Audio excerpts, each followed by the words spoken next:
Hoy esta porción de hecho nos va a permitir enriquecer este tema. Hoy esta porción se llama terumá u ofrenda. La porción de esta semana, si usted le prestó atención, nos narra que se proyecta meterse en una empresa muy importante o en una actividad muy importante con retos propios. ¿Qué es? La construcción de un santuario. La parashá de esta semana nos habla en el capítulo 25 del libro de Éxodo que el pueblo debería de recolectar los materiales y los recursos necesarios para poder realizar un sofisticado santuario. Es así que entonces dice lo siguiente en el capítulo 25 del libro de Éxodo. El Señor le dijo a Moisés: dile al pueblo de Israel que me traiga sus ofrendas sagradas. Acepta la contribución de todos los que tengan el corazón dispuesto a ofrendar. La siguiente es una lista de las ofrendas sagradas que podrás aceptar de ellos: oro, plata y bronce, hilo azul, púrpura y escarlata, lino fino y pelo de cabra para tela, pieles de carneros curtidas y cueros de cabra de la mejor calidad, madera de acacia también, aceite de oliva para las lámparas, especiales para el aceite de la unción y para el incienso aromático, piedras de ónice y otras piedras preciosas para incrustar en el efod y en el pectoral del sacerdote. Haz que los israelitas me construyan un santuario para que yo habite en medio de ellos. Deberán construir el tabernáculo y su mobiliario exactamente según el modelo que te mostré. Vamos a orar.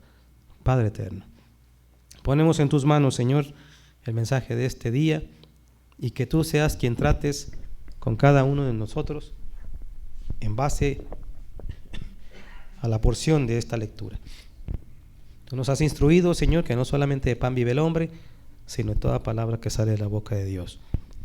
Por ello, Señor, llegamos al momento donde hemos de analizar la lectura de esta semana. Amén. Bien. Si yo les preguntara a ustedes,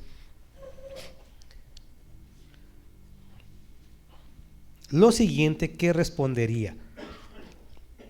¿Quién da la orden de la recolección de bienes para un santuario? ¿Quién la da? De hecho, en el versículo número 1 y 2 dice que es Dios. Dios le dice a Moisés: dile al pueblo.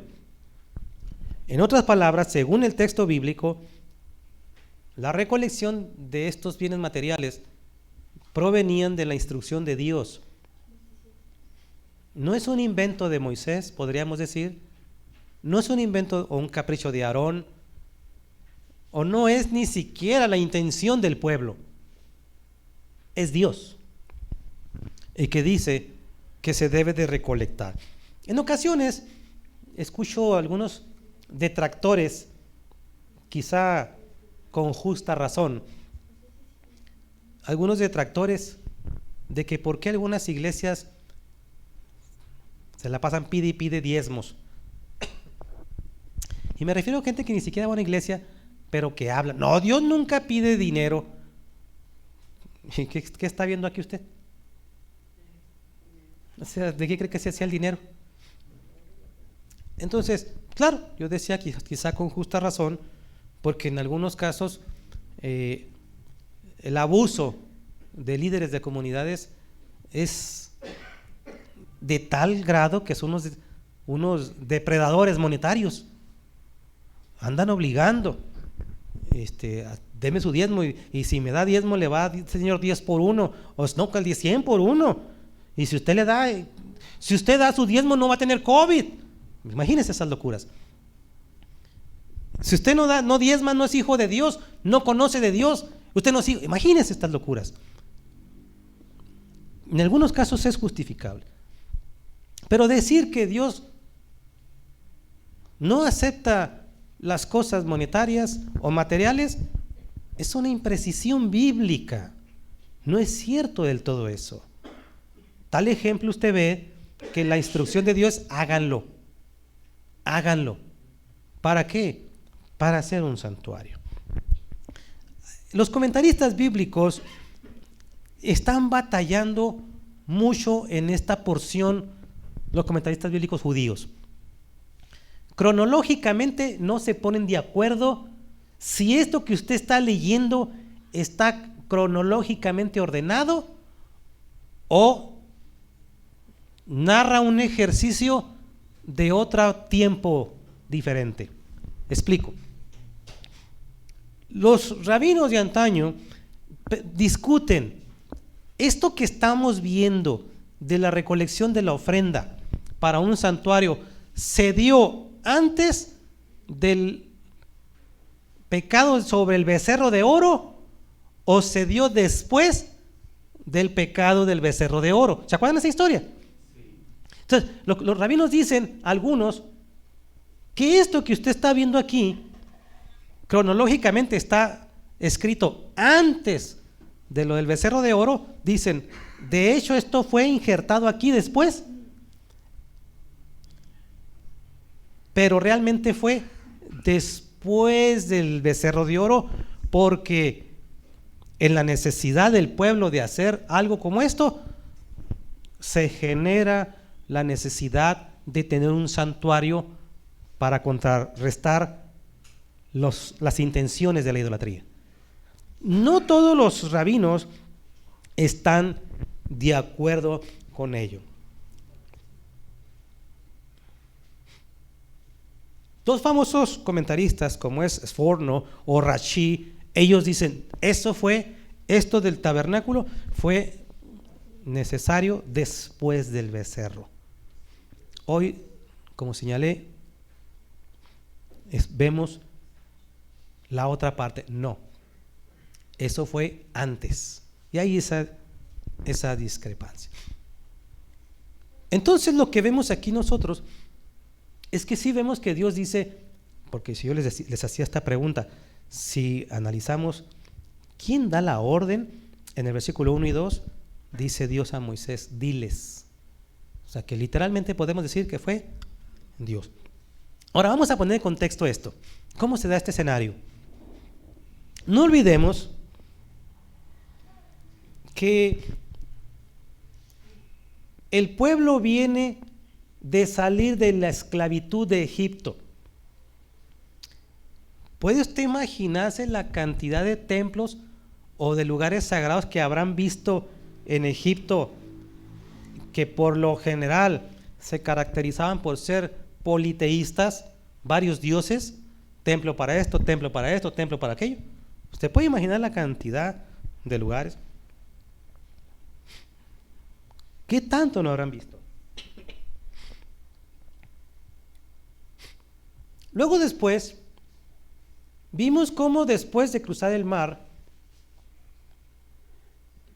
son citados a la orilla de un monte para poderles entregar la voluntad de Dios, los famosos 10 mandamientos.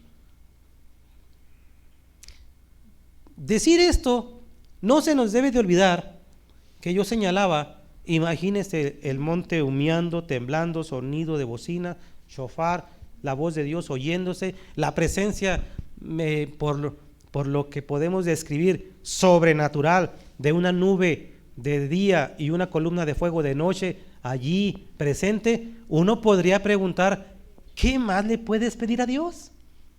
¿Cómo que un templo? Pues aquí lo tenemos arriba, aquí lo estamos oyendo. ¿Qué más le puedes pedir a Dios si estamos señalando estas cosas previos a esta orden de elaborar un santuario? En la parashá anterior, aparte de los mandamientos que Dios le estaba ordenando al pueblo, agrega un sinnúmero o más bien numerado, de mandamientos que Dios les dice cómo tratar a los siervos, cómo tratarse entre las personas, qué hacer con una persona que le ofenda a sus padres, qué hacer si alguien tiene prácticas de la brujería. O sea, una sinfín de mandamientos e instrucciones para un pueblo naciente. Debe de haber reglas. Era Dios que podemos ver que los estaba guiando en torno a la voluntad después de ser libres. En esas reglas que vimos en su momento, nos narra, por ejemplo, de lo que es el día del Shabbat. O sea, que en estos mandamientos vemos que Dios les dice, ustedes tienen que hacer esto en el día de Shabbat y no pueden hacer esto en el día de Shabbat. Aparte de ello, también lo vimos en su tiempo, yo lo compartí en el video que transmití en internet, en YouTube y en Facebook, que Dios establece las 3 festividades anuales que Dios decreta: Pascua, Pentecostés y Tabernáculos. 3 fiestas anuales, muy ricas en contenido. Ahora, todo esto que estoy diciendo está previo a este momento. Reglas, enseñanzas, instrucciones para poder llegar a este momento en el que, por cierto, le dice Dios a Moisés, por cierto, antes de que hagamos más cosas, tú, Moisés, tráete a tu hermano Aarón, tráete a 2 de sus hijos y tráeme a 70 ancianos a los cuales se van a acercar ante mi presencia y me voy a revelar a ellos. Y la Biblia dice, literalmente, que esos 70 más los antes citados, Aarón y Moisés, esos 70 vieron a Dios todos. Todos, dice, lo vieron. ¿Cómo? Como dice el rabino Beto a saber. El caso, ya estoy bien, ¿verdad? Mi salud. Me dice una hermana, ¿verdad? Cuando ve que yo ando en otro ánimo, siempre me dice, ¿verdad? La hermana Lupita, siempre me dice, no, hermano, yo quiero oírlo como usted siempre predica. No, hay que cambiarle para que no se aburra. Entonces imagínese usted que se da este escenario, 70, escucha, y dice, vimos un embalsamado precioso, azul, hermoso, se miraba maravilloso, y vimos a Dios. Y después ahí estuvimos participando en un alimento colectivo. Es así entonces que se llega a este momento, y ahí también lo compartí en su momento, hay mucho debate, ¿no? ¿Cómo se dio eso? Porque no tenemos mayor información. Y pues nos da derecho a estar analizando cómo pudo haber sido. No, unos así pensamos que fue así. No, a mí no me gusta esa forma. Yo lo veo mejor así. Y así nos da para mucha discusión entre los judíos. El caso es que llegó el momento, entonces dice, Señor, vamos a hacer lo siguiente, recolecten este tipo de material. Y vea que la lista la da Dios según el texto bíblico. Tráeme esto, oro, plata, esto, aquello, cosas que si le prestó atención, mire qué interesante dice el versículo número 2. Acepta la contribución de todos los que tengan el corazón dispuesto. ¿Se acuerdan aquella vez que les decía que había un hermano muy querido mío, que lo aprecio mucho, Dios quiera esté bien todavía, el hermano Cortés?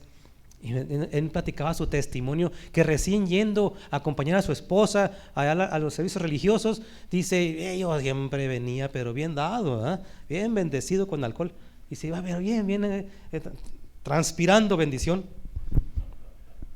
Y dice, y yo llegaba y me ponía mero atrás, y sabía que venía alguien con el maldito recipientito, órale, cáiganse. Dice, ya sabía que venía y me puse aquí con mi mano a dividir billetes, este para acá, ok. Lo pasamos los menos acá y el clavo escondido lo máximo acá. Y dice, bueno, eso me distraje y en eso venía por ahí venía platicando y cuando menos pensé, llegó la persona que venía recolectando la ofrenda y yo mecánicamente pues lo que hice, metí la mano y ¡zas! ¡Oh!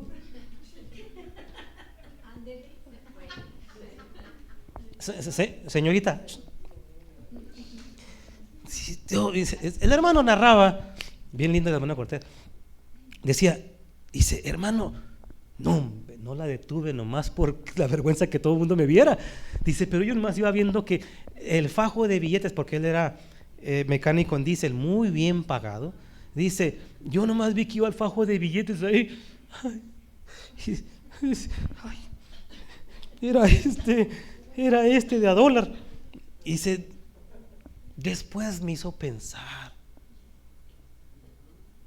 ¿con qué intención tenía programado darle esto que tenía escondido?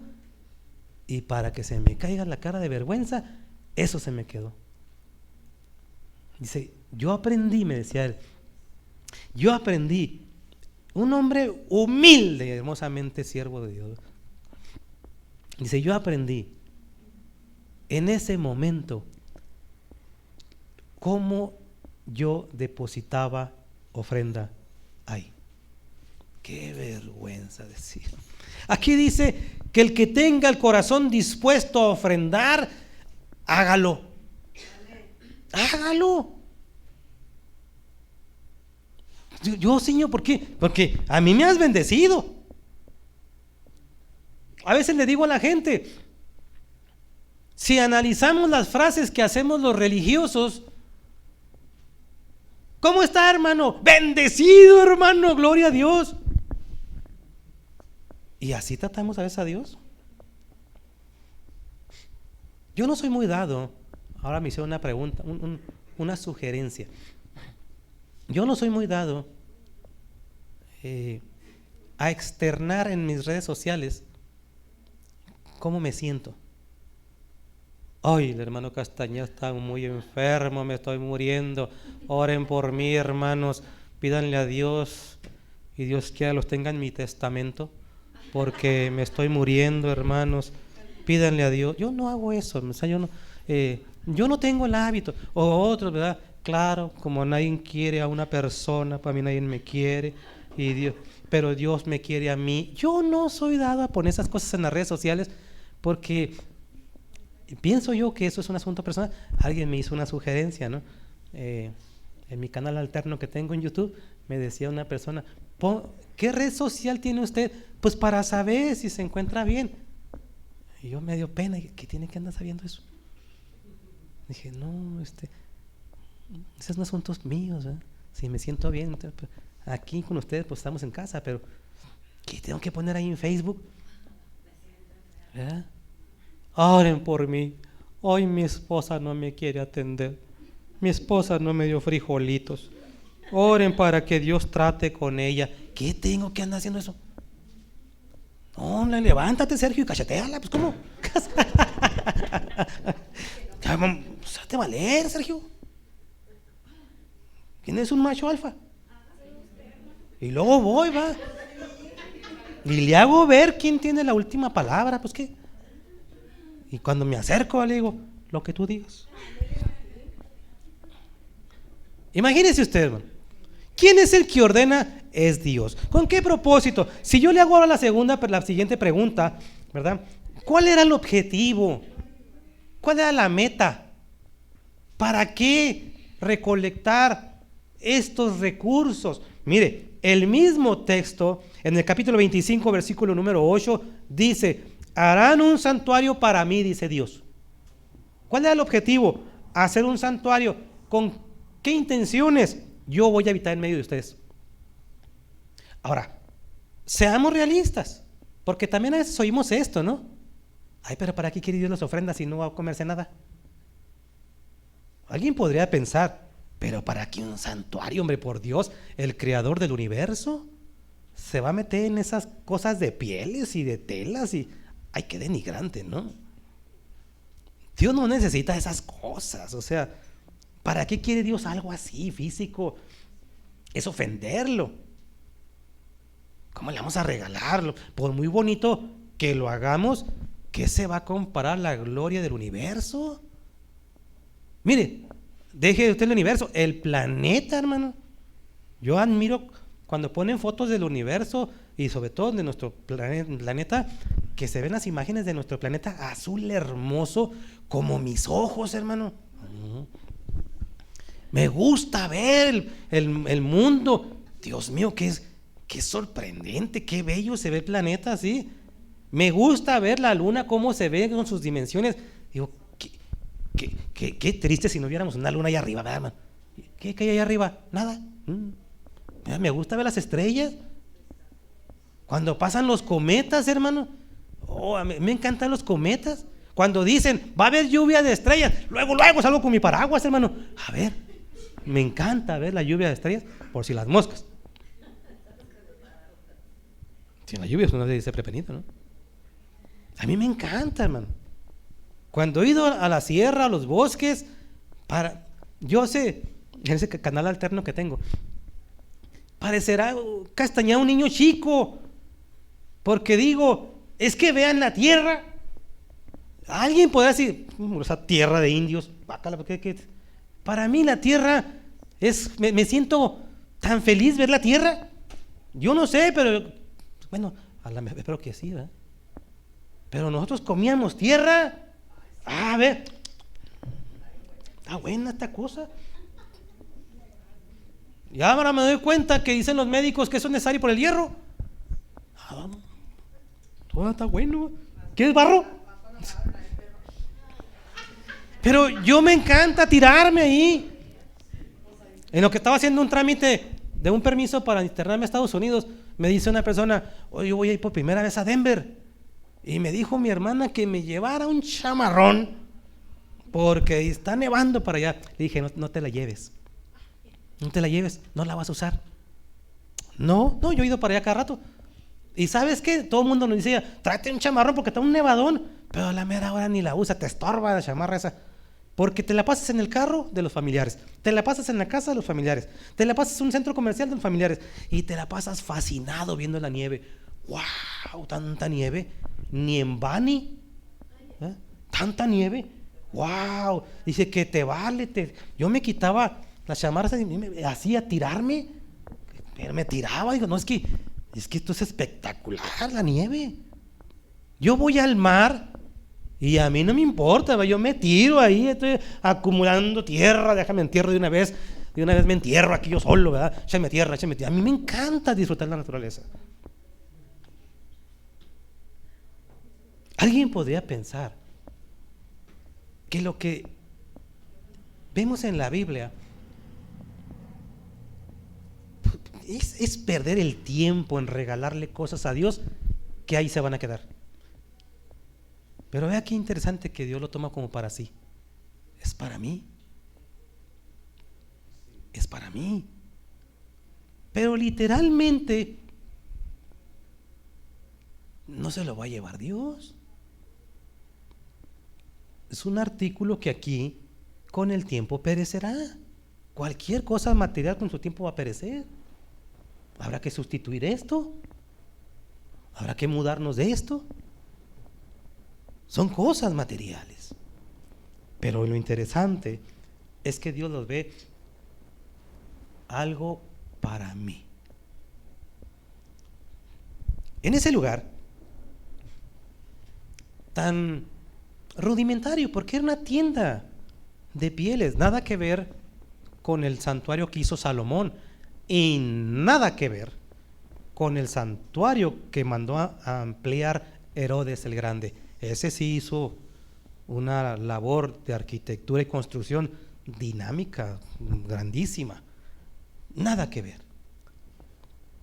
Pero aún así dice Dios, es para mí, para morar entre ustedes. Y no olvidemos que en ese lugar, allí se manifestó el Señor o allí se transportó, allí se presentó. Tanto así que dice al final del libro de Éxodo, en el capítulo 40, que cuando el Señor hizo posesión de ese lugar, ni Moisés podía entrar por la intensidad de la nube, batallaba y se perdía ahí adentro, escuchando a Dios, Moisés, y Dios escuchando a Moisés. Allí se presentaba Dios. Rabbi Julio dice lo siguiente en su comentario: si lo entendemos correctamente en nuestra interpretación midrashica sobre Éxodo 19, una boda se llevó a cabo entre Elohim e Israel allí en el monte Sinaí. ¿Se acuerdan que hablamos de la boda? Del pacto de los mandamientos. tú serás mi pueblo. Una boda significa que seremos de la otra persona, ¿no? Tú serás mi pueblo y yo voy a ser tu Dios. Una boda. Por eso en el judaísmo se le conoce como el pacto de matrimonio que se dio en el monte Sinaí en Éxodo 19, Éxodo 20. Así es que allí se llevó a cabo una boda entre Elohim e Israel, y vemos aquí al esposo proveyendo para la construcción del hogar de la familia. De hecho, tiene todas las características de un hogar: una recámara interior de intimidad, una mesa para comida, luces, cubiertas para la privacidad, belleza y centralidad. Por supuesto, la analogía no puede tomarse demasiado al extremo, pero los detalles parecieran encajar como una narrativa de que si nos casamos, este es nuestro punto de encuentro. Fue allí donde vemos que Dios instruye a Moisés que las tablas de la ley deberían de ser guardadas en el lugar más sagrado, el Sancta Sanctorum, o el lugar santísimo, como dicen otras versiones. La ley, los mandamientos, la porción de maná y la vara de Aarón estaban en lo más escondido y sagrado, guardadas en lo más privado. Lugar que, por cierto, allí iba Moisés y dialogaba con el Eterno. Ahora, según el texto, esta elaboración de este santuario tenía un modelo a seguir. No era una idea de Moisés. Me gustó la idea porque lo vi en Egipto. No, lo vi con los madianitas. No. En el capítulo de Éxodo 25, vamos a ver en el versículo 9 de dónde sacó Moisés esa idea. Dice lo siguiente. Éxodo 25, 9: conforme a todo lo que yo te muestre, el diseño del tabernáculo y el diseño de todos los utensilios, así lo vas a hacer. O sea que la elaboración de ese santuario obedecía a una idea que existe en lo alto. Era un modelo a seguir. Era una copia de algo. De hecho, en la carta de los Hebreos, cuando se habla acerca de ese santuario al que Dios le instruye a Moisés, vea cómo en la carta de los Hebreos 8, versículo 5, dice lo siguiente: los cuales, hablando de las cosas del santuario, los cuales son figura y sombra de las cosas celestiales, como le fue advertido a Moisés cuando estaba por terminar el tabernáculo, pues, dice el escrito, mira, le dice, haz todas las cosas según el modelo que te fue mostrado en el monte. Hay una idea, hazlo como está aquí, pero esta idea refleja algo más, algo que está superior a lo que estás por hacer. Cuando hablamos de todo esto, no se nos olvide que lo que estamos diciendo es que un pueblo que viene de la esclavitud, un pueblo que viene del maltrato en Egipto, había hecho un interesante pacto. Te pertenezco, Señor. Y para sellar ese pacto de que tú serás mi Dios y yo seré tu pueblo, para sellar ese pacto que quedó plasmado en estas que decíamos, el pacto de la promulgación de los mandamientos, el Señor desciende. Voy a estar entre ustedes. Muchos comentaristas rabínicos también discutiendo sobre estas instrucciones dice, no, es que no dice voy a estar en medio de ustedes, más bien se debería de entender voy a estar entre ustedes, allí con cada uno, lejos, decir un punto, y el último que se encuentra en el último rincón, tiene que, no, dice, podríamos interpretar que la intención de Dios es: quiero habitar entre ustedes allí. Quiero habitar. Entonces, lo que vemos en este pasaje es que Dios desea acercarse a usted, desea ser parte de usted, desea estar acompañándolo a usted. Así es que por eso dice que habitaré. Me harás un santuario porque yo habitaré allí contigo. Y pareciera que el escritor de uno de los evangelios, uno de los libros, pareciera hacer uso de esa palabra habitaré para introducir en cada uno de nosotros una idea interesante, a la que te hablaré.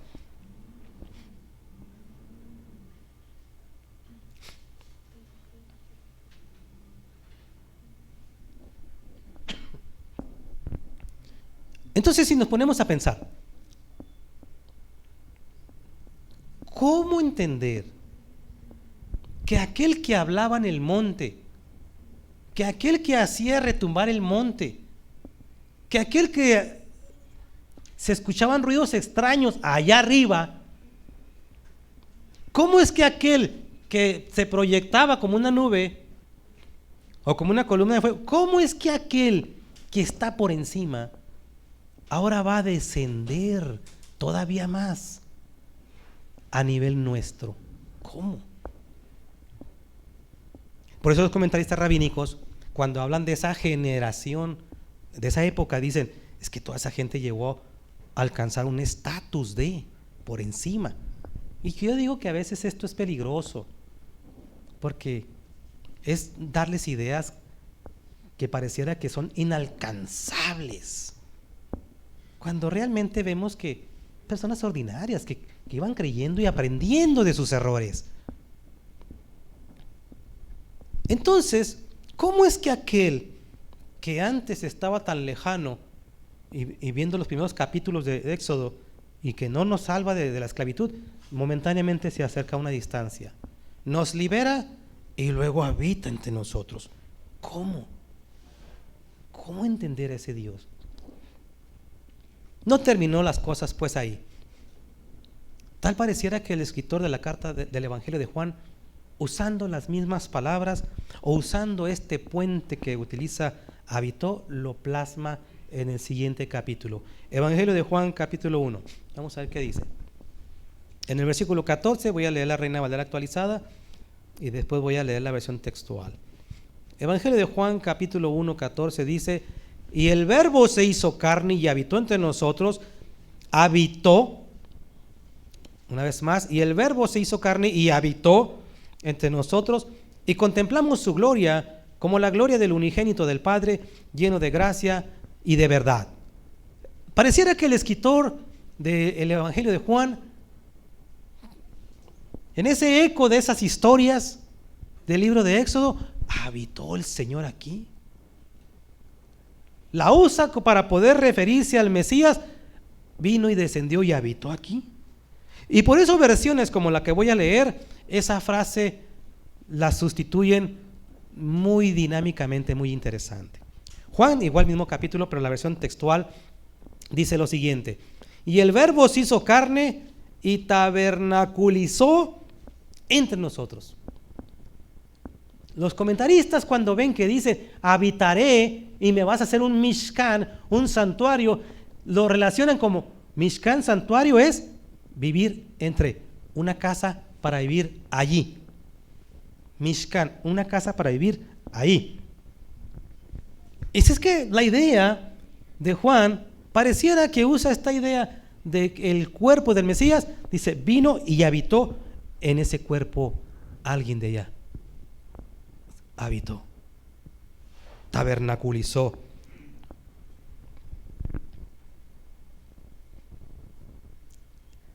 En ese mismo capítulo 1, pero nos remontemos hacia atrás al versículo número 1 al 5, dice lo siguiente. La versión textual: En un principio era el Verbo, y el Verbo estaba ante Dios, y Dios era el Verbo.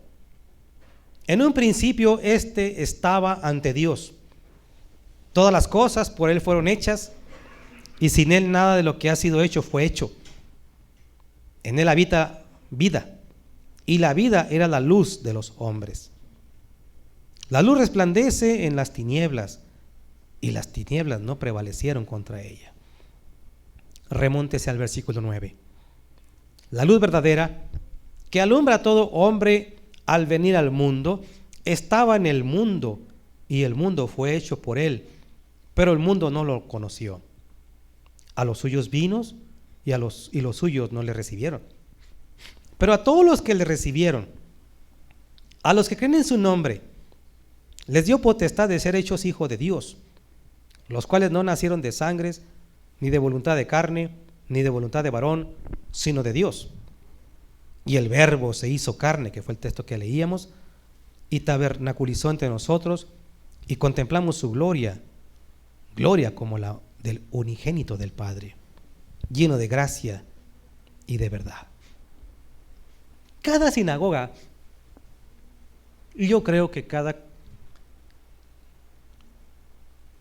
lugar que la gente considere como un centro religioso, cada sinagoga busca de alguna manera recrear un santuario de encuentro, un punto de encuentro. Ahí me reúno para que Dios se reúna conmigo. Por eso yo decía que en las sinagogas se acostumbra representar un arca que tenga los mandamientos ahí, o la Torah. Un lugar ahí separadito. Algunos las tapan, las cubren. Algún día la vamos a ponernos aquí. Pero mientras, como me gusta que lo vean ahí, así se aguantan. ¿Okay? Pero en algunas comunidades se esconde para efecto de entender como el arca que tenía escondidos allí los mandamientos. Y que cada Shabbat sacar la Torah y exponerla. Se busca crear o recrear. ¿Cómo es ese santuario? Que tengas diferencias. No es un lugar ordinario. Es un punto especial donde en este caso los judíos buscan reunirse propiamente como lo dice esta terminología judío, yehudí, un adorador, se acerque a adorar. Ahora, ¿a quién nos acercamos a orar? Porque usted no viene nomás a ver al hermano Castañeda, a la hermana que está a su lado, el hermano. Usted no nomás viene nomás a ver y disfrutar de la alabanza. Usted no viene nomás a compartir los alimentos. El objetivo principal de un creyente es venir a adorar al Eterno. Este es mi punto que Dios nos ha enseñado. En el libro de los Salmos, capítulo 75, en el versículo número 1 dice: te damos gracias. Salmo 75:1. Te damos gracias a ti, Elohim. Te damos gracias porque tu nombre está cercano. Ellos cuentan tus maravillas. Usted cuenta las maravillas. ¿Qué cosas haces, Dios? En el Salmo 145, versículo 18, cercano está el Eterno a todos los que le invocan. Cercano, quiere estar allí. Mande. ¿Qué pasó? ¿Cómo estás? ¿Qué hago? Quiero estar ahí, dice Dios. Una vez más, cercano está el Eterno a todos los que le invocan, a todos los que le invocan sinceramente.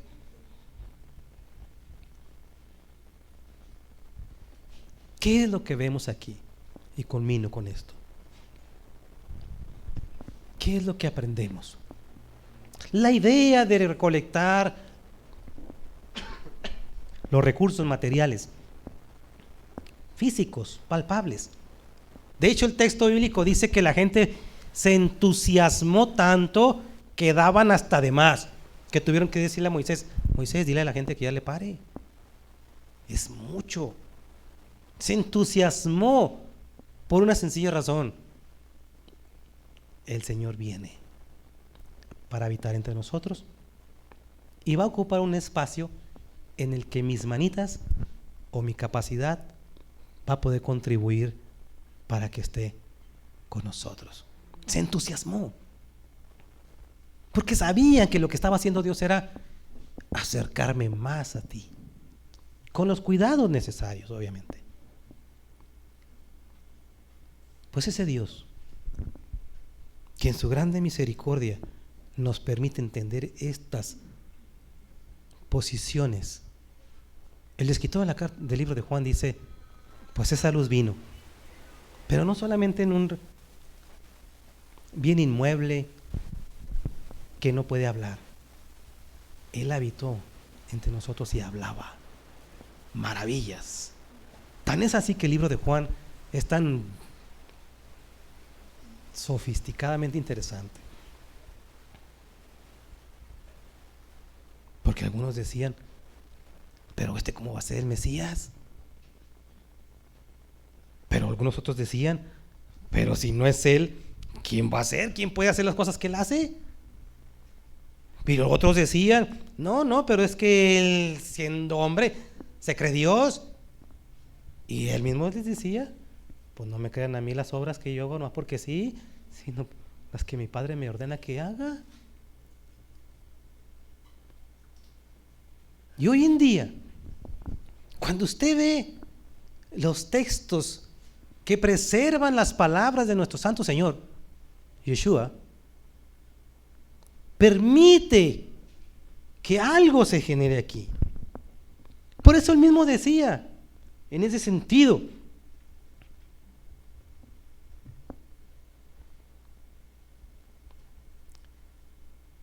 si tú permites que yo me acerque a ti, de tu interior correrán aguas, fuentes de agua viva. No lo vas a poder explicar. Este es un asunto entre él y el receptor. No lo vas a poder entender. Gracias, Señor. Porque cuando tú tienes un problema, porque cuando tú tienes una dificultad, porque cuando tú tienes un momento de adverso, por muy difícil que sea, siempre la gente me sigue diciendo lo mismo. Estuve batallando mucho, hermano, pero siempre Dios estuvo ahí. Ahí estuvo mi Señor. ¿Cómo no sé explicarlo? Pero yo sentía que nunca estuve solo o sola. Allí estuvo, moviendo las piezas necesarias para ayudarme. Usted y yo, que a lo mejor no estuvimos en ese escenario, no lo vamos a entender. Pero la persona que estuvo allí dice, por eso alabo a mi Señor. Porque en el momento más difícil cumplió. Estuvo conmigo en todo momento. Inclina tu rostro, Padre eterno. Esta ilustración que nos permites de ver, de estar entre nosotros. ¿Cómo no agradecerte, Señor, de que cada momento de nuestra vida, y aún como señalaba en una parte de aquí el inicio, aún en nuestros propios errores, te haces manifiesto para corregir nuestras vidas, para orientarnos, para bendecirnos, para socorrernos. Quizá hay gente que diga, Dios está muy lejano, Dios ni hace nada. Pero como decíamos, que para el que invoca de verdad, esa persona dice, pues tú podrás decir lo que tú gustes, pero Dios está entre nosotros. Y cuando han pasado cosas, se ha hecho manifiesto el Señor y vimos su gloria preciosa. No podemos explicar muchas cosas, pero puedo decir que allí estuvo Dios conmigo. Nos vamos a despedir, Señor. Llévanos con bien, disfrutaremos de unos alimentos antes. Nos vamos a despedir, tú nos resguardes. Y si nos concedes la oportunidad de la vida, nos veamos aquí el próximo Shabbat. Que el Eterno te bendiga y te guarde. Que el Eterno haga resplandecer su rostro sobre ti y te muestre su favor. Que el Eterno levante su rostro sobre ti y te conceda de su paz. Yeberejeja Adonai beishmereja, Yaer Adonai panaveleja vijureja, Is Adonai panaveleja beyase leja shalom. Nos vemos. Acomoden las mesas para poder contribuir en estos alimentos.